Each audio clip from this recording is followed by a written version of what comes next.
Hello, everyone, and welcome to English Pod. My name is Marco. My name is Catherine, and today we have part 2 of our series about small talk in English. That's right. So as we mentioned, small talk are very short, quick conversations about everyday things like the weather, and you usually have this with a colleague very quickly or a friend maybe. Yeah, maybe not someone you know very well, too. Exactly. So we're going to take a look at part 2. Why don't we listen to the dialogue and see what's going on?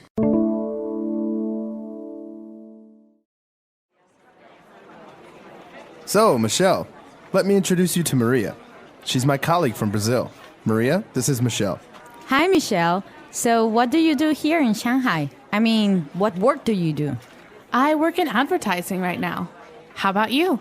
I'm actually in the wine business. Oh, that sounds really great. I love wine myself.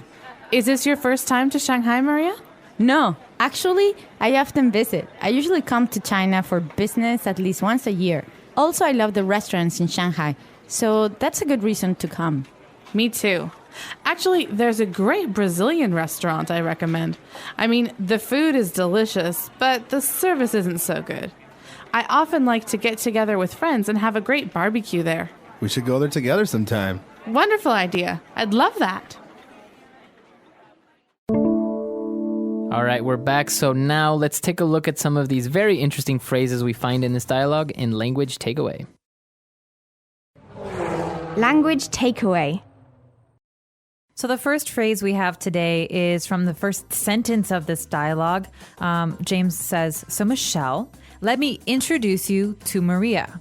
That's right. So we have the phrase introduce someone to or introduce you to. Okay, let me introduce you to this person. So Marco, let me introduce you to my friend. Right. And this is something that you say when you want to tell the person, look, you're going to meet someone new. Let me introduce you to my friend, Sally. And this is very important because it's polite and it's a way for you to say, okay, you two don't know each other. Here, this is, this person's name. This is this person's name. Right. It's very important when you are introducing people or when you're in a situation with two people who don't know each other. That's right. Exactly. So let me introduce you to someone. Now, another key question here, I think probably one of the key questions when you meet someone new, you're talking, small talk, short conversation.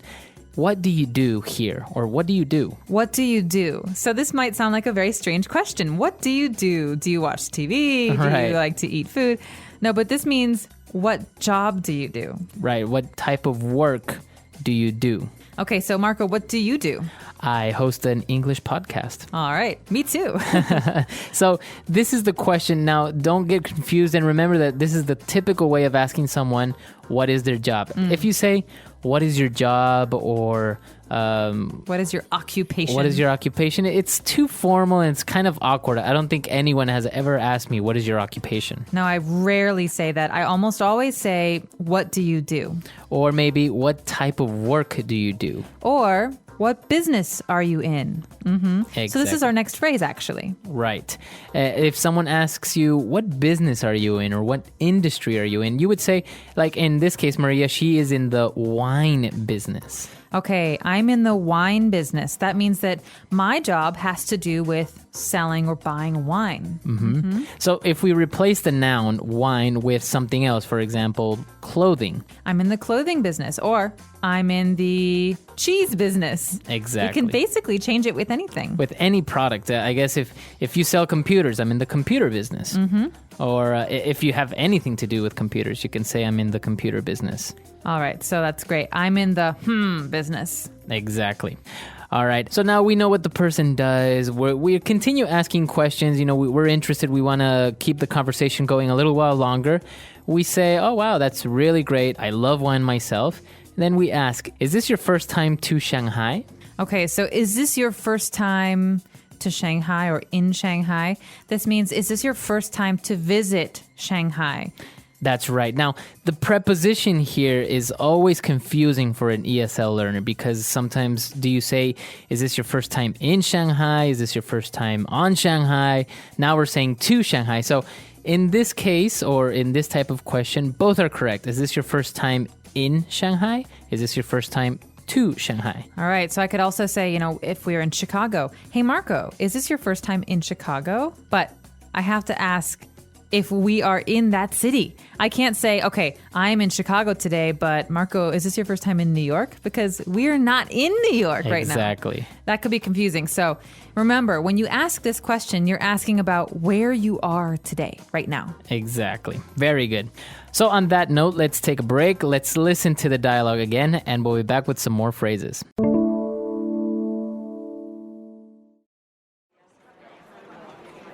So, Michelle, let me introduce you to Maria. She's my colleague from Brazil. Maria, this is Michelle. Hi, Michelle. So, what do you do here in Shanghai? I mean, what work do you do? I work in advertising right now. How about you? I'm actually in the wine business. Oh, that sounds really great. I love wine myself. Is this your first time to Shanghai, Maria? No, actually, I often visit. I usually come to China for business at least once a year. Also, I love the restaurants in Shanghai, so that's a good reason to come. Me too. Actually, there's a great Brazilian restaurant I recommend. I mean, the food is delicious, but the service isn't so good. I often like to get together with friends and have a great barbecue there. We should go there together sometime. Wonderful idea. I'd love that.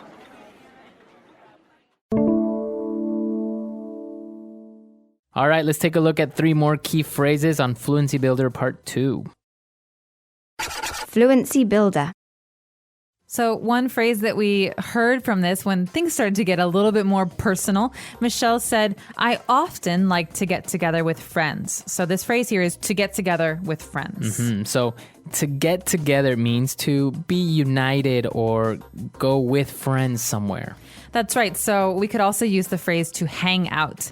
This means you're not doing anything in particular. You're not cooking or swimming or, going shopping, but it just means you're together with your friends. You could be doing anything. Right, exactly. So even if you want to ask your friend or colleague, hey, do you want to get together after work and have a couple of drinks? All right, that means would you like to hang out or would you like to go somewhere for a drink? It's very informal and it's not romantic. Right. It's just with friends. Exactly. So if you ask someone to get together sometime, it doesn't mean let's go out on a date. It just means, let's hang out. Let's hang out. Let's be friends. Okay. Now, so they were talking about a Brazilian restaurant and James said, hey, we should go there sometime. Okay, we should go there together sometime is even more personal. This is a really common phrase and one that you guys should remember as a phrase, okay? We should go there sometime. That means that I would like to make plans with you to go to this restaurant. Right, exactly. Now, if you notice the word sometime is separated. You have some and then apart, the other word is time. So it's very different from sometimes. Don't confuse it. What we're saying here is when you have time, when I have time, we should go there. It's almost like saying one time or in the future. Sometimes it's different. It's like, I brush my teeth sometimes. That means exactly. that not very often. No, that's not true. But I would like to go there sometime means, it's a little bit vague. I don't say when, but I would like to in the future. Exactly. And Michelle agrees. She says, wow, it's a wonderful idea. I'd love that. Okay, this is another great phrase. Remember this as a phrase. Would you like to go see a movie? I'd love that. I'd love that. So I'd love that. I'd love to. These are ways of saying, I like the idea. Let's do it. Exactly. So it's usually in response to an invitation or suggestion. Yeah. Very good. All right. So let's take a look at our dialogue again and review everything. And we'll be back in a bit.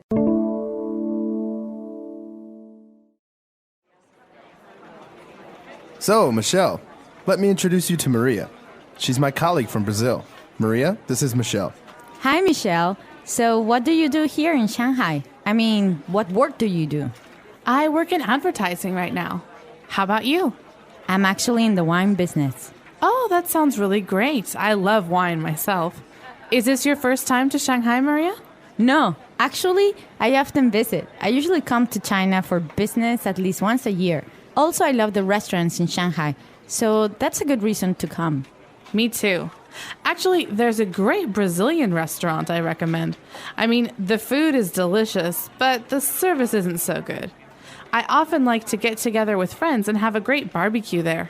We should go there together sometime. Wonderful idea. I'd love that. All right. So as we can see, It's very quick, small conversation, but very good phrases to talk to a stranger, to start up a small conversation. I think these are great too, Marco, because if you're learning English and you want to practice your speaking skills, you're not going to have many people to talk about deep things with. So it's great to use with strangers or with people in your office. That's right. And these are common, typical questions, and they're also appropriate to ask someone. So obviously, if you meet someone new, you're not going to ask them how much money they make because that's kind of inappropriate in Western culture. That's right. So what we've taught you here are very polite, very common phrases. We hope that you'll go out and practice these. If you have questions or comments, don't hesitate to leave them for us. Our website is EnglishPod.com. All right. We'll see you guys there. Bye. Bye.